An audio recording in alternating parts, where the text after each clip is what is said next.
ibira byaha byose uko ari birindwi, igihano kirimo gitoya ni amezi 6, ariko igihano kirimo kinini ni imyaka 7. uwo rizagwira Floriye ntabwo numvaga ko ibi bintu uzabinyuramo.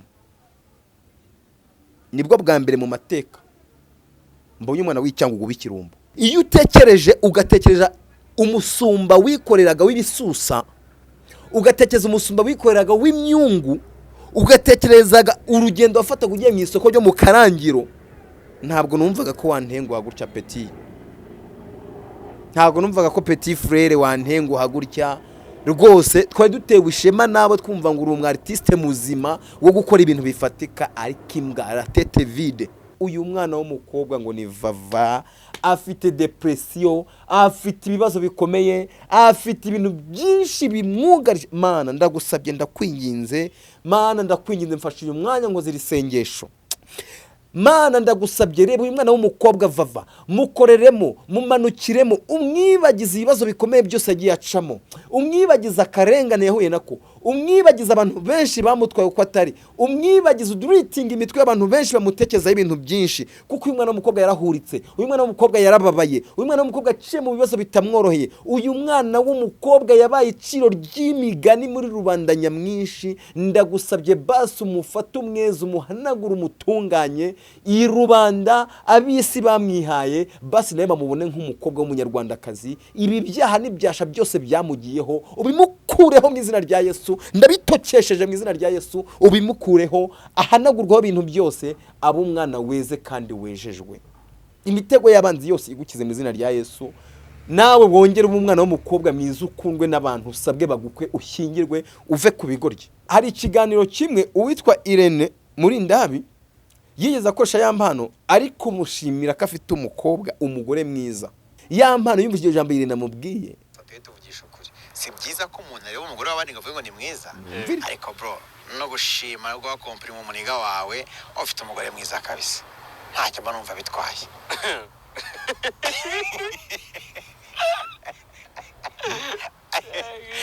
Yama kugaze umugore mwiza, ufite umugore mwiza mwana.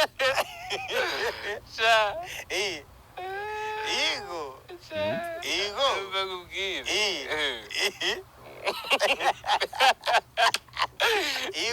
nese mvuga ko uyu mwana w'umukobwa ntabwo yampano yigeze amukuna na rimwe, ahubwo yamufashe nk'umuntu ashaka kugira igikoresho cye agomba kujya akoresha mu nyungu ze bwite.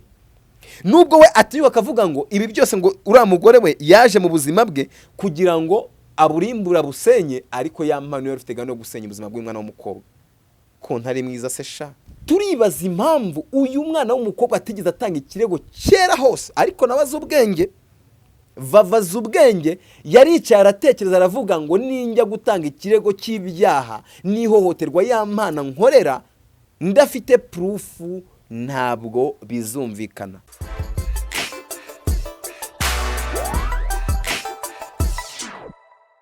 Buryo mu ruho ntureba ubwoko, icyo uriho none, icyo uri cyo none ntibivuze igeno ryawe, ubyizere.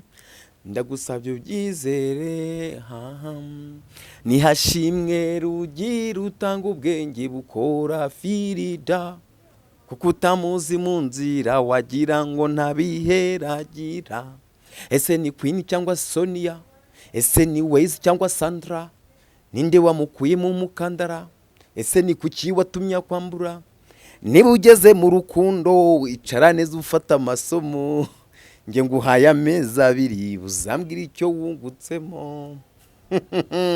Yes, je suis professeur Chuchu aka Eric Stonji the Superboy. Isamba ntibagwe ntetatse ubwiza utagira intege no ku cyumweru nyankora kuko apete bapete yapushinze ya propose ama equipe atiza apete bayitupa mu matsinda. Abanzi ndabasuje n'abatanzi nimubigire ikibazo kuko nanjye ntabwo mbazi habe na gato. Mumeze mute rero bakunzi ba Big Town TV, by'umwihariko abari kuri big screen zanyu mudukurikirana umunsi ku munsi, by'umwihariko abadufollowinga ku mbuga nkoranyambaga zacu. Ngo mumeze mute rero. So nkuko mubyumvishe rero ntangiye ndirimba karirimbo ngo buryo mu ruho ntureba ubwoko. Icyo uri cyo none ntibivuze igeno ryawe. Buryo mu ruho ntureba ubwoko, iso nta kwanga kwita nabi, iso nta kwanga kwita nabi, akwita uwo rizagwira. Hari abantu kenshi na kenshi ngira ngo iyo mvuze uwo rizagwira muhite mwumva uwo rizagwira Florian. Ese iyo mutekereje kuri kote yanyu mukumva uwo rizagwira, ni ishyano bavugaga, nibuye bavugaga, ni ishya n'ihirwe, ninde bavugaga? Uyu munsi wa none uwo rizagwira ryamaze kumugwira. Iri niryo bavugaga, iri niryo bavugaga, uwo rizagwira ryamugwiriye. Mike, urabona ko nambaye neza uyu munsi, ukora ko nateretse agakote kari very smart. Kuba nambaye neza, ngaragara neza, nsa neza, sinzi nimba aka gakwete uri kukereka abanyarwanda babanze bamenye ngo wenda uyu munsi none Professeur Cyucyu yaje yateguye gute, yateretseho gute. So kwambara neza kwanjye rero ntabwo ari ukubyina ku mubyimba, si uguhagarara hejuru y'ampano, ariko n'uri baravuga ngo iguye hasi ntawe utayiryaho. Urumva, iguye hasi ntawe utayiryaho. Nimvuga icyo kintu reka mbite nkomoza kuri ijambo rivuga ngo ahubwo ndashaka kwisabira leta, nimba ari leta, nimba ari ubuyobozi, nimba ari he, iyi gahunda sinabura kuyivuga. Nyuma y'igenzurwa, ubushakashatsi nakoze nkareba, ngasanga buri cyamamare cyose, buri mustari wese, iyi showbiz yose ubu rwose yose yerekeye hehe, iri mu nzira yamaze kwerekera imageragere. Ndagira nisabira ababishinzwe, nta kuntu bareba ku iki kintu nyuma yo kureba ko, nyuma yo gusanga abantu bose byamamare byose bimaze kujya byisanga mu ngeso mbi byose, bikagaragara ko rwose kugira ngo uzapfe kubona umusitari ubayeho mu buzima bwe buri prive, butarimo amakosa, butarimo amafuti, butarimo ibyaha, bikubiye 0 n'ibice 7,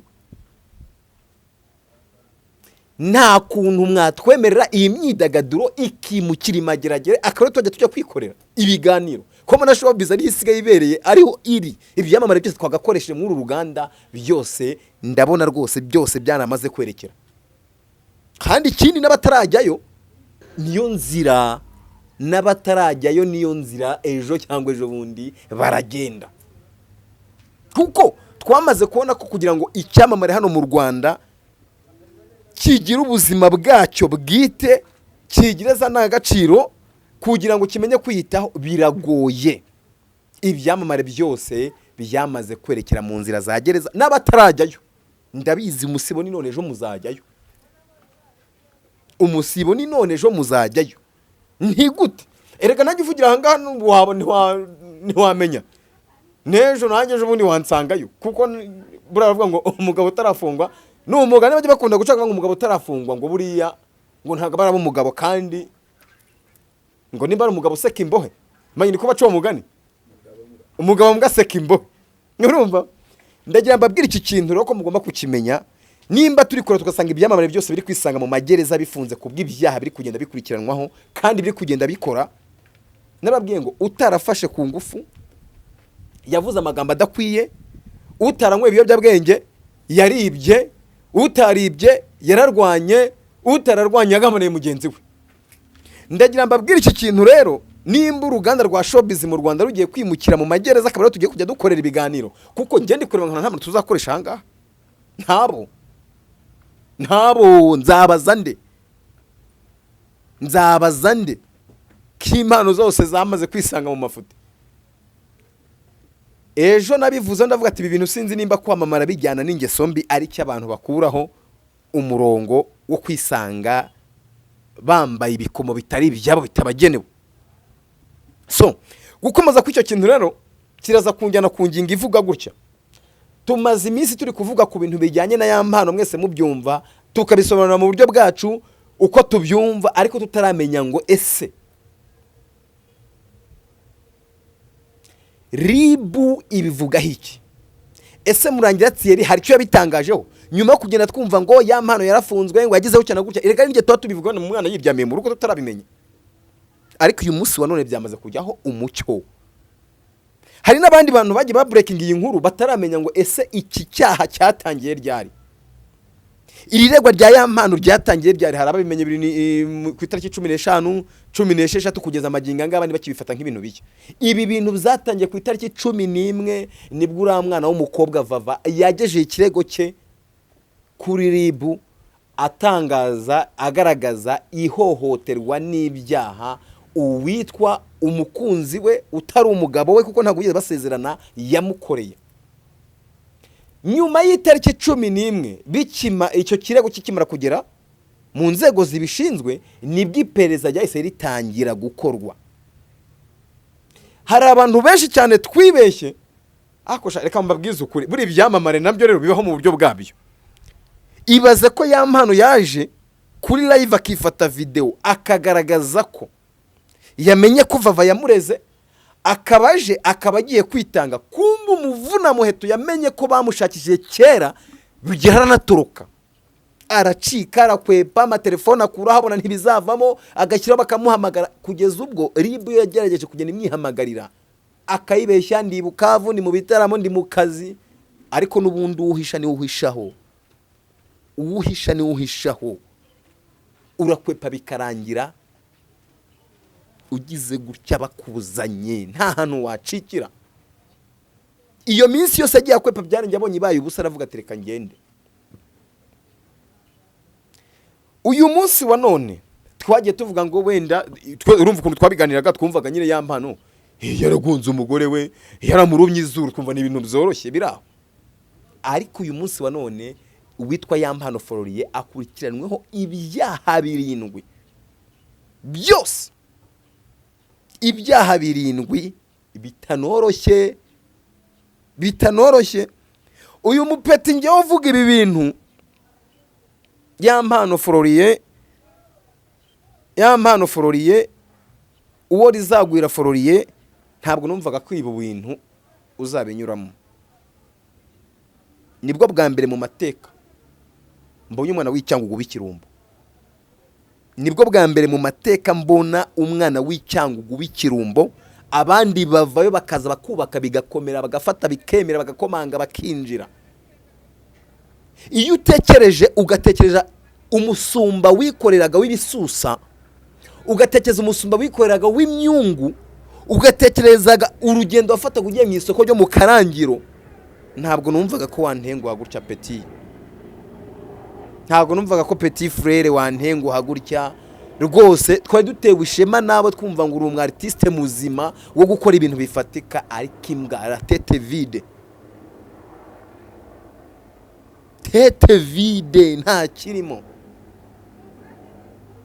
Nimvuga ngo nta kirimo ndaza kukubwira impamvu by'umwihariko cyane mvuga ko nta kirimo kuko ntabwo natekerezaga ko uyu muturage ashobora gutekereza agakora ibintu nk'ibi ngibi.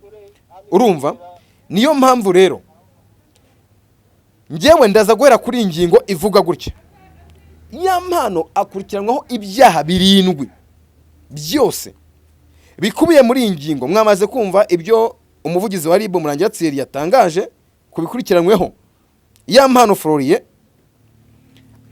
akurikiranweho ibyaha 7 bikurikira: gukubita no gukomeretsa, gukoresha ibikangisho, kwangiza ikintu cyundi ku bushake niko nabyita, gukoresha ibiyobyabwenge birimo urumogi.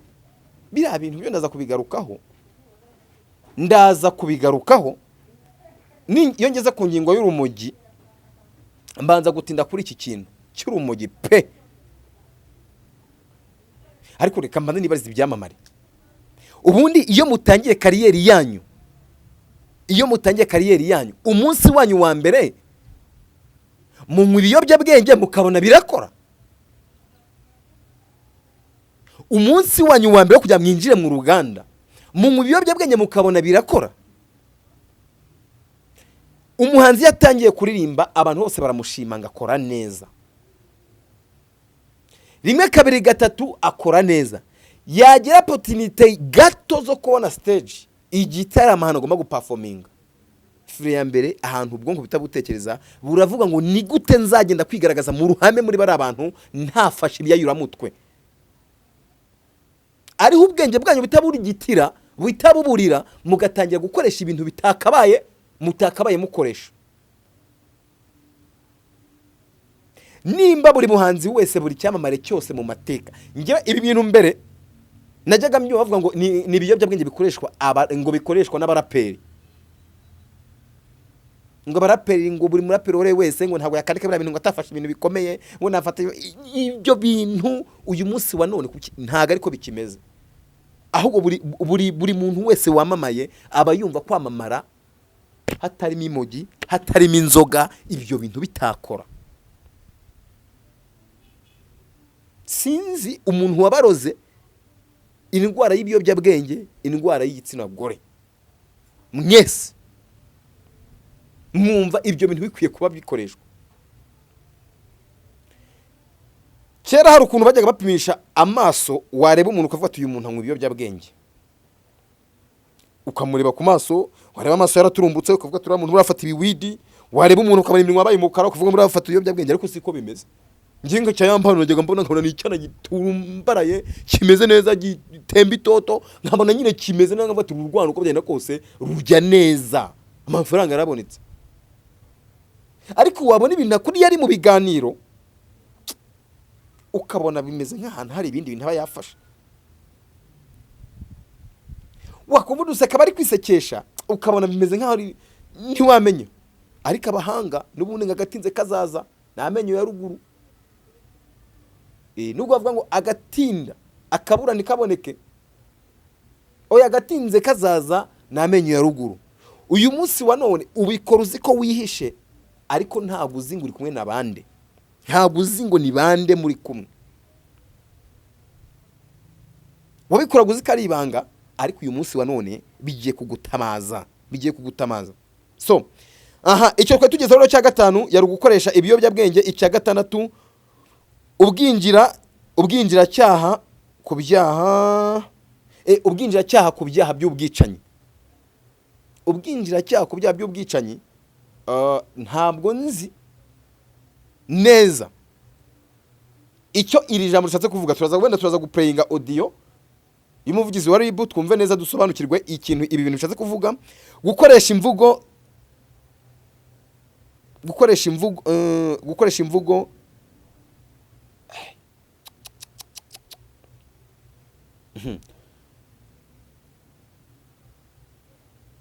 reka ibi bintu byo gukoresha imvugo z'ivanguramoko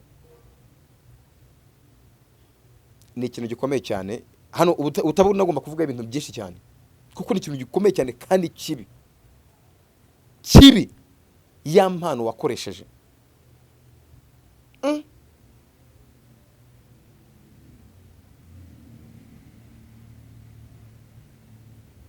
Gukoresha imvugo z'imvanguramoko no gufungirana umuntu bidakurikije itegeko. Ibi bintu ya mpano, ibi birego kari birindwi, ibi nibyo nibimaze kubonwa mu iperereza ryakozwe. Kandi noneho mu iperereza ryakozwe basanze ibi bintu by'ibiyobyabwenge. Hari ukuntu wenda abantu umuntu afungwa mu kumva inkuru zigenda zivugwa ku mihanda bakavuga ngo wenda ngo uyu muntu ngo baramufunze gutya na gutya, ngo ntabwo yabikora gutyo gusa, nta biyobyabwenge yafashe, akaba ari ibintu biri kuvugwa ku magambo gutyo gusa, ariko nta proof zihari. Uyu munsi wa none mu iperereza ryakozwe rigaragaza ko uwitwa Yampano Floriye ibiyobyabwenge yabikoreshaga.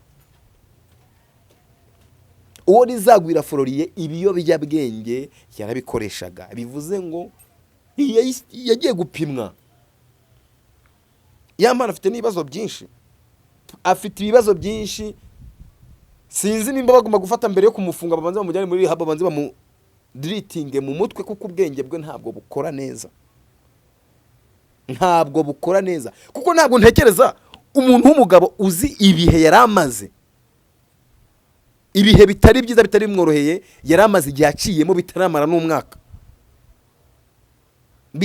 n'umwaka. Ikirusha kukwibutsa wowe, ndagira ngo mbanze mwibutse iki kintu, wenda ntabwo ari kureba kino kiganiro kuko ari ahantu atemerewe kuba ari kubireba, ariko imupeta ikintu bigaragaza ko nta bwenge yari afite mu ibi bintu ubwe nyirizina ku giti cye. arabizi neza ko yakoze ibintu bidakwiye nubwo atahanwe ku bintu yakoze, kuko byonyine hari ikintu ntekereza nyuma y'uko iyi video ari amavideo yagiye akwirakwizwa afashwe agaragaye hanze kuri social media z'abandi bantu bagiye batandukanye, ya Mpano Floriye akaba yaragize amahirwe, niko nabyita ni nk'amahirwe, ntafungwe mwira dossier nk'umuntu wifatiye video bakavuga ati basi nyine ubwo baramubabariye, niko nabyita, yafashe amashusho y'umuryango we, ariko sinanumva ukuntu yagomba kuba yarababare kuko yafashe amashusho okay, barabyemeranyije ku mpande zombi, yaba umukobwa yarabibonaga n'umuhungu yarabishakaga. Sinavuga ngo n'umuryango kukura ntago ari umugore we, ntago ari umugore, nta nubigeze basezerana mu itegeko. Ikintu gihari nyuma yuko we nyirizina amufashe mu mashusho akaba atarabifungiwe, nyuma yuko bigaragara atari washyize amashusho hanze, akaba azi neza ko hari abantu benshi bagiye kuri dosiye ye bagafungwa bazira icyaha cye cyatangijwe nawe, kuko iyo atifata ari amashusho ntabwo abandi bose bari gufungwa, ntabwo bari kuyabona ngo bayasakaze, nta nubwo wenda bari baranasobanukirwa icyo bira bintu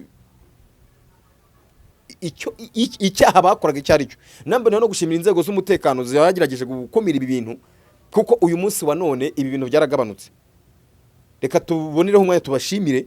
Ibi bintu byaba bintu byakira wumvaga buri munsi wumva umuntu ngo mfite utuvideo ngo nzatu tuvideo hanze, ntago bigihari.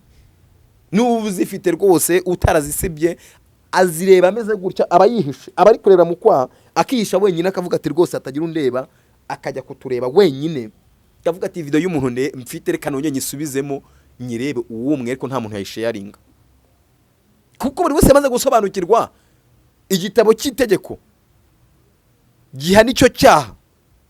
Buri wese arabizi neza ko atapfa gukora ikosa. Kakura ya Mpano yavuga ati nanjye nifite amavideo ngo ari gukuramo indanze yashyira yahe ko ntayo. Ubu hari abantu bicaye barekereje bavuga ati ejo cyangwa ejo bundi ngizi video zajya hanze. Sinzi groupe nabonaga abandi bavuga ngo ya Mpano ngo yarafite andi mavideo n'ibiki n'ibiki. Ejo kuri social media sinzi hano nabonye ya Mpano uriya wese n'uronse umuntu afite diamond, afite umudaimoni witwa Turawansi ukomeye cyane. Ibaze kejo ngewe nahoze mbona amavideo uwitwa Godfather uzagaragaza kuri live agenda appeaking aho duke utuntu duke agakwigaragaza cyane bya ya Mpano yifashe yandi ari kumwe n'undi mwana w'umukobwa ahitwa Kanombe, nawe ari kumukoresha ibikorwa biteye isoni, ibikorwa biteye isoni. Ibaze ko ya Mpano ibyo byose ngo yabikoze abikoreshejwe n'umujinya ngo witwa Vava yamuteraga, aho cyakora mwana w'umukobwa yararushye pe, uriya mwana w'umukobwa yararushye mbega umuntu mana. Ibi nibyo bita ngo ubundi ngagasozo utazasigaho umwana ntukaburaho inkuru. Uyu mwana w'umukobwa yarahuritse, nimutekeze umuntu kwa kuri umuntu yarakafata Impana mfite depression mu byihorere. Uyu mwana w'umukobwa ngo ni Vava afite depression, afite ibibazo bikomeye, afite ibintu byinshi bimwugarije. Mana ndagusabye ndakwinginze, Mana ndakwinginze mfashe uyu mwanya ngo zirisengesho. Mana ndagusabye reba uyu mwana w'umukobwa Vava mukoreremo, mumanukiremo, umwibagize ibibazo bikomeye byose agiye acamo, umwibagize akarengane yahuye nako, umwibagize abantu benshi bamutwaye uko atari, umwibagize uduritinga imitwe y'abantu benshi bamutekezaho ibintu byinshi, kuko uyu mwana w'umukobwa yarahuritse, uyu mwana w'umukobwa yarababaye, uyu mwana w'umukobwa aciye mu bibazo bitamworoheye, uyu mwana w'umukobwa yabaye iciro ry'imigani muri rubanda nyamwinshi. Ndagusabye basi umufate umweza, umuhanagura, umutunganye iyi rubanda abisi bamwihaye, basi nawe bamubone nk'umukobwa w'umunyarwandakazi. Ibi byaha n'ibyasha byose byamugiyeho ubimukureho mu izina rya Yesu, ndabitokesheje mu izina rya Yesu, ubimukureho ahanagurwaho ibintu byose, abo umwana weze kandi wejejwe. Uyu mwana w'umukobwa yarababaye, uyu mwana w'umukobwa yarababaye ku bintu bikomeye cyane, kuko njyewe ubwanjye ndi kwiyumva nkishyira mu mwanya we, nkumva uburyo iyo ari gutambuka mu nzira agakubitana amaso n'abantu ahita agira icyasha no kwibuka ibikomere byose afite ku mutima we. Iyo atambutse agenda agahura n'abantu, iyo ari mu bantu benshi aravuga ati ubu buri wese ari kuntekerezaho, buri wese yabonye video yanjye, buri wese yabonye nkubitwa, buri wese yabonye vava ihangana. Ngenda kubabariye mu izina rya Yesu kandi Imana nayo ikwezi gutunganya imitego y'abanzi yose igukize mu izina rya Yesu. Nawe wongere umwana w'umukobwa mwiza ukundwe n'abantu, usabwe bagukwe, ushyingirwe, uve ku bigoryi. Impamvu mvuze gutya, sinzi hari ikiganiro kimwe uwitwa Irene muri Ndabi yigeze akoresha ya mpano ariko mushimira ko afite umukobwa, umugore mwiza. Yaramushimiraga amwibutsa ko nyine iyo ufite inshuti yawe ifite umugore mwiza biba byiza kwibibwira. Ya mpano yumvise iryo jambo Irene amubwiye, muri twa tuyobyabwenge twaba yafashe arabiseka. Ibi mvuga ntabwo ari amagambo ndi kuvuga wenda gutyo gusa, wenda ndatekereza ko ntabwo ibintu biri kure, ni ikintu kiba kiri hafi ahangaha wakumva. Nese mvuga ko uyu mwana w'umukobwa ntabwo yampano yiza mukuna na rimwe, ahubwo yamufashe nk'umuntu ashaka kugira igikoresho cye agomba kujya akoresha mu nyungu ze bwite. Nubwo we atiyuka akavuga ngo ibi byose ngo uriya mugore we yaje mu buzima bwe kugira ngo aburimbura busenye, ariko ya mpano yari ifite gahunda yo gusenya ubuzima bw'umwana w'umukobwa. Ko ntari mwiza se sha.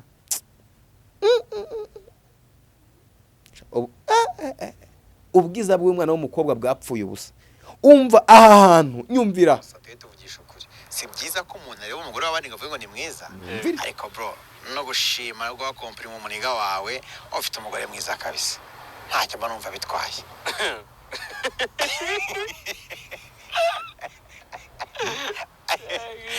Ya makuga se umugore mwiza, ufite umugore mwiza mwana. Sha Igo bagubwira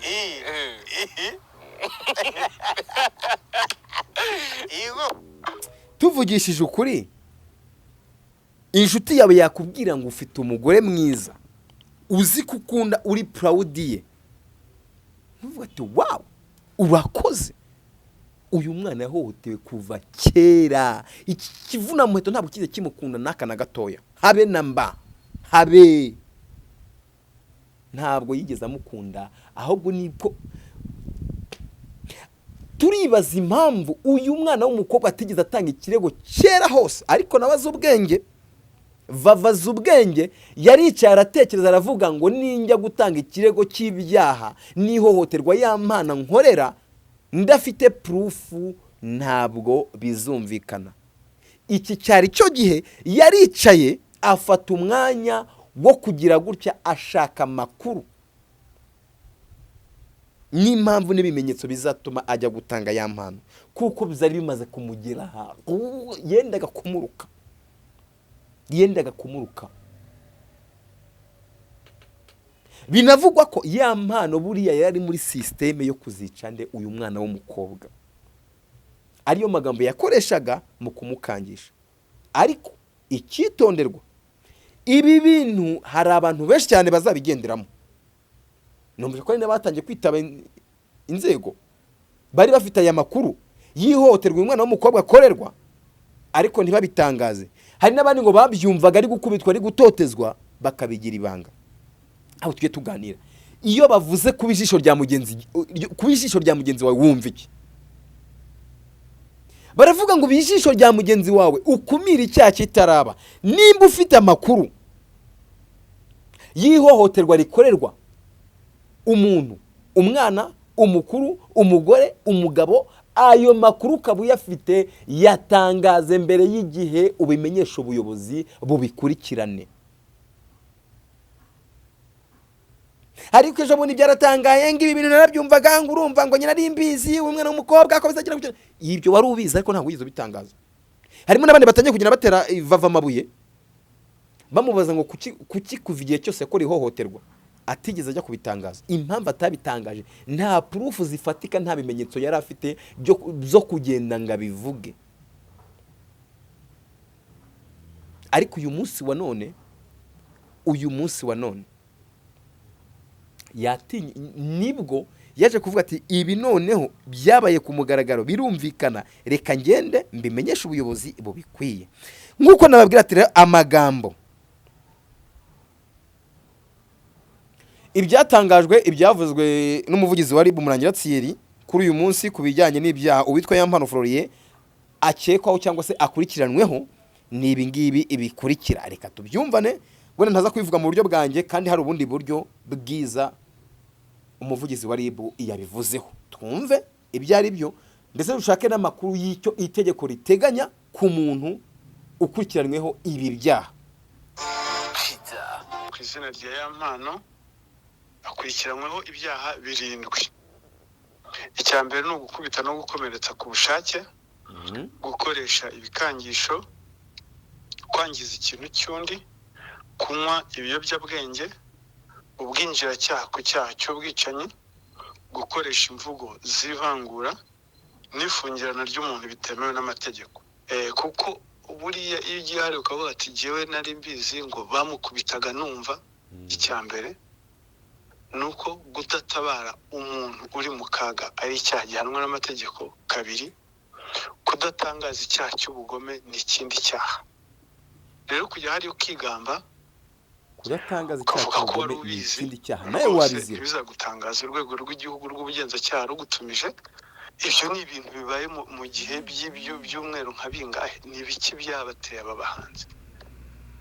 Burya umuntu niyo yakubera umunyamahane uri kumuruma izuru no kumuruma ugutwi ugerekaho amagambo n'ibiki, warangiza ukajya ukavuga nawe ukigira mwiza. Ndetse mu minsi mike aho mbere y'uko uyu yitaga umugore we ko aza kurega, yari yagerageje no kumugonga maze kumubwira ko azamwica, amugongesha imodoka ye, amugonga ari kuri moto, yikubita hasi arakomereka cyane. Ibyo rero amaze kubikora yabonye ko wenda ibyo akoze noneho adashobora kubicika, abona ko umugore agiye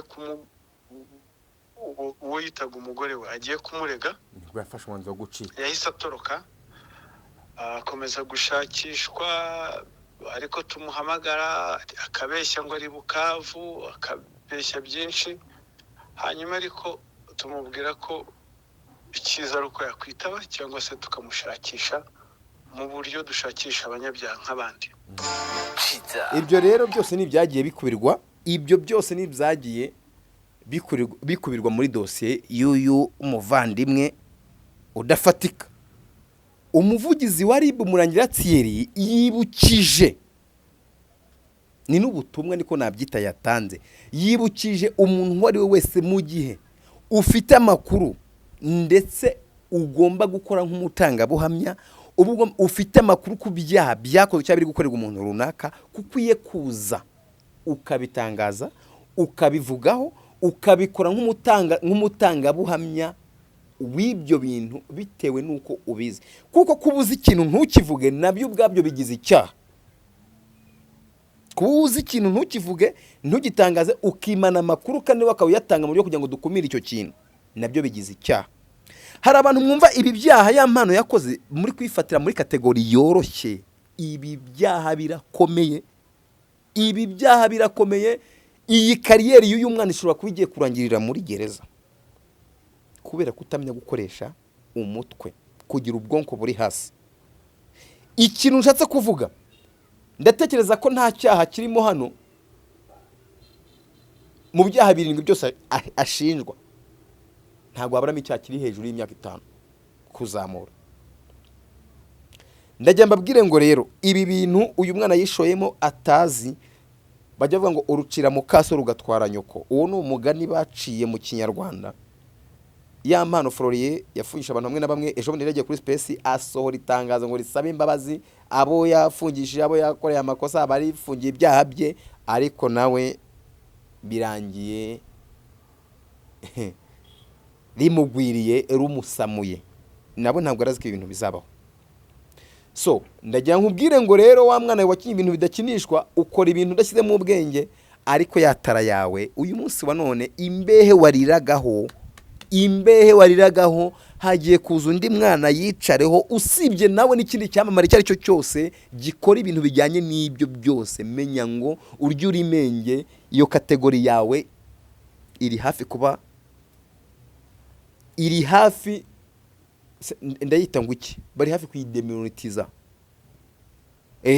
Iyo kategori yawe iri hafi kuba expired.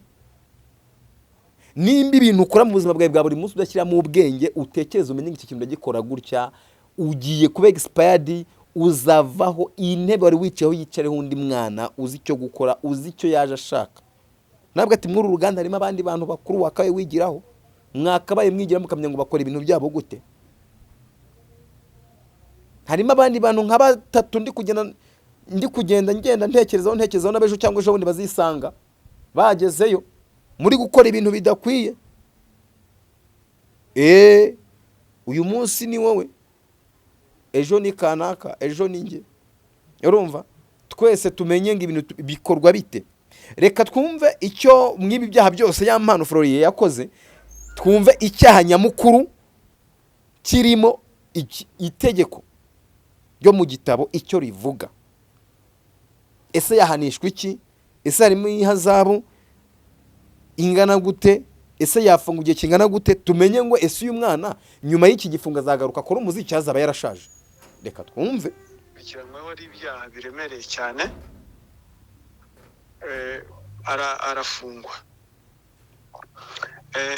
Ibira byaha byose uko ari birindwi, igihano kirimo gitoya n'amezi 6, ariko igihano kirimo kinini ni imyaka 7, ndetse ubwo mucamanza niwe uzagena igihano azamuha bishingiye n'ibyaha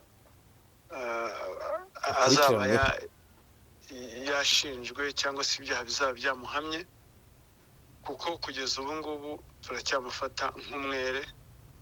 Ubwo urukiko nirwo ruzemeza ko ibyaha bimuhama cyangwa se bitamuhama.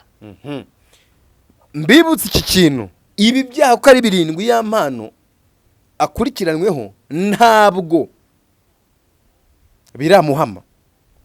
Aracyemereye kubishinjwa n'ubushinjacyaha,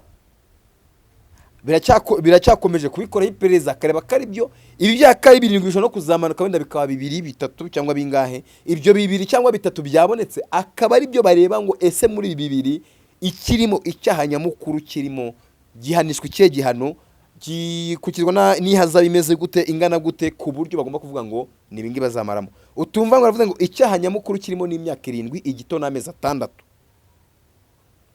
Igihano gikuru kirimo ni imyaka 7, igito n'amezi 6. Ibavuze ntago avuze ihazabu y'amafaranga igomba gutangwa, ntago avuze indishyi z'akababaro zigomba guhabwa uyu mwana w'umukobwa yahohoteye kuva bamenyana kugeza amaginga ya. Bivuze ngo nibi ngibi, ibi 7 bavuze, hari n'igihe perezida gishobora kuba ari gikomeje ukazasanga yisanzemo ibindi byaha bitaratangazwa. Ibyo byose rero reka twizere ko ubuyobozi buri gukora akazi kabyo neza, akazi kabwo neza, uko bagomba kubikora, uko bagomba gukora iryo perereza. Uyu munsi wa none cyangwa ejo tuzamenya ngo ibintu bizarangiye bite. Icyo nabwira urubyiruko rugenzi rwanjye, tumenye icyo dushaka, dushyira imbaraga mu bintu bifite agaciro, twirinde kwandavura no kwandagara. Njya nkunda kuvuga ngo ni njyewe, ni wowe, ni twese mu gusigasira urwatubyaye ndetse no kururinda. Iyo twitesha agaciro narwo tuba turutesha agaciro. Njye ndi Professeur Cyucyu, iyi ni Big Town TV, kuri mikoro, kuri kamera hariho Mike kibisanzwe. Ciao ciao.